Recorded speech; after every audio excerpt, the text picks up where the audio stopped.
Dewi Sinta akhirnya kembali menemui Prabu Rama.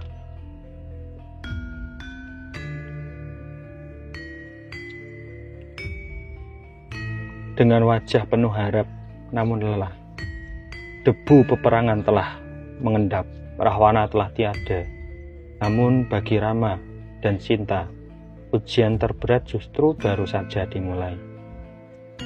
Kakang Romo,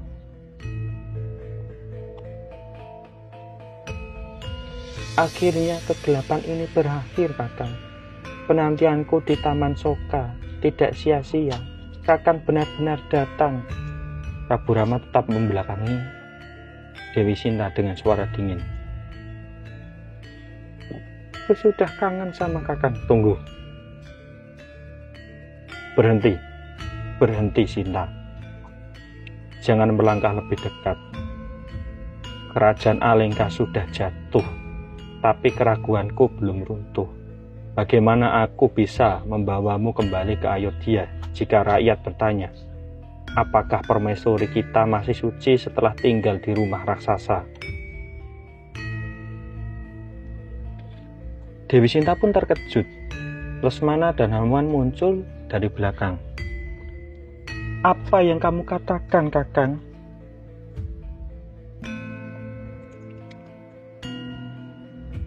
Kenapa, Kakang Rama?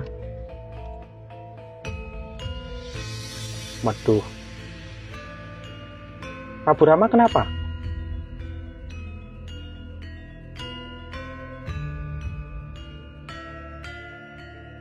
Lesmana dan Hanuman muncul dengan wajah yang tidak percaya.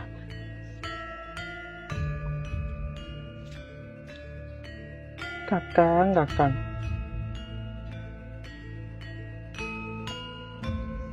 Setelah semua air mata ini, kau meragukanku. Kau lebih takut pada omongan rakyat daripada percaya pada hati istrimu sendiri, Kakang.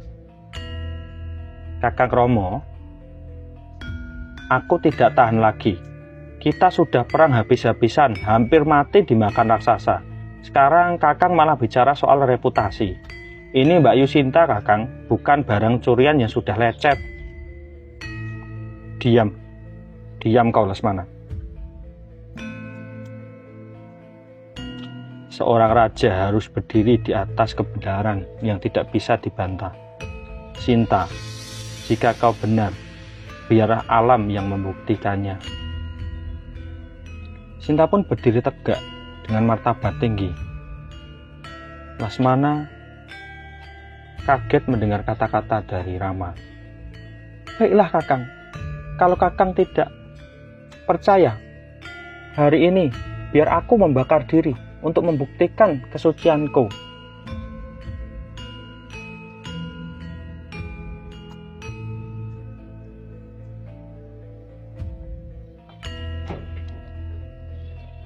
Dewi Sinta berdiri dengan tegak dengan martabat tinggi. Lesmana menyiapkan tumpukan kayu untuk persiapan Dewi Sinta membakar diri. Baiklah, jika kata-kataku tidak cukup tajam untuk menembus keraguan dari Kakang Rama, biarlah api yang bicara. Lesmana, buatan api unggun yang paling besar, bakar aku sekarang juga.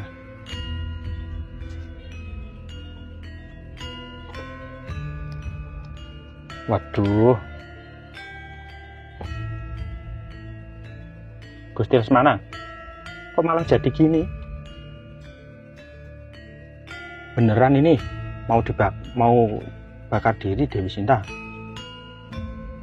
Nanti siapa yang mau masak buat kita di Ayodhya?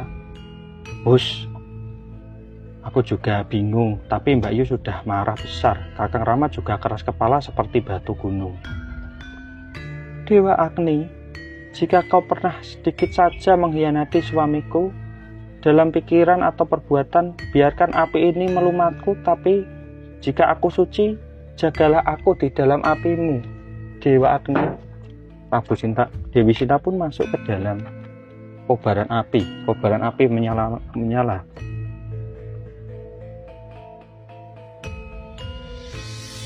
Dewi Sinta melompat ke tengah api. Tiba-tiba api mereda dan muncul cahaya putih. Api berkorban hebat, namun keajaiban terjadi. Lidah api yang biasanya menghanguskan justru terasa sejuk seperti air pegunungan bagi Dewi Sinta. Api menyala berkorban dengan tinggi, namun tidak membakar Dewi Sinta.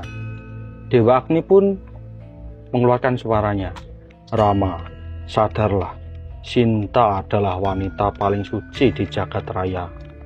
Bahkan api pun malu untuk menyentuh kulitnya. Terimalah ia dengan kehormatan penuh." Oh, Dewa Agni.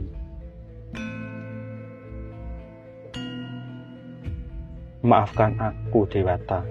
Maafkan aku, Sinta. Aku hanya ingin dunia tahu bahwa istriku adalah permata yang tak ternoda sedikit pun. Terimalah istrimu dengan sepenuh hati. Dia masih suci. Api itu pun menghilang. Dan keluarlah Dewi Sinta dengan wujud yang tidak terbakar sama sekali.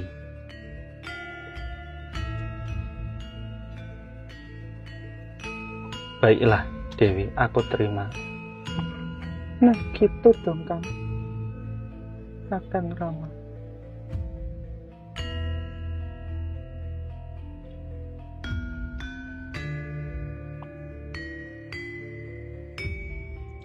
Lain kali kalau mau bukti cukup tanya baik-baik ya, Kang. Jangan pakai acara bakar-bakaran. Jantungku tadi hampir copot loh, Kang. Hore, akhirnya drama ini selesai. Teman-teman, ayo kita berangkat ke Ayodhya. Aku sudah kangen makan emping melinjo di istana. Siap, kita kawal sampai depan gerbang ya. Cinta yang diuji oleh api akan menjadi emas murni. Prabu Rama dan Dewi Sinta dan Lasmana kembali ke Ayodhya untuk memimpin dengan kebenaran. Dan begitulah kisah Ramayana abadi selamanya. Hayu hayu rahayu salamyo. Mungkin cukup sekian kisah dari wayang Ramayana ini. Kurang lebihnya saya mohon maaf.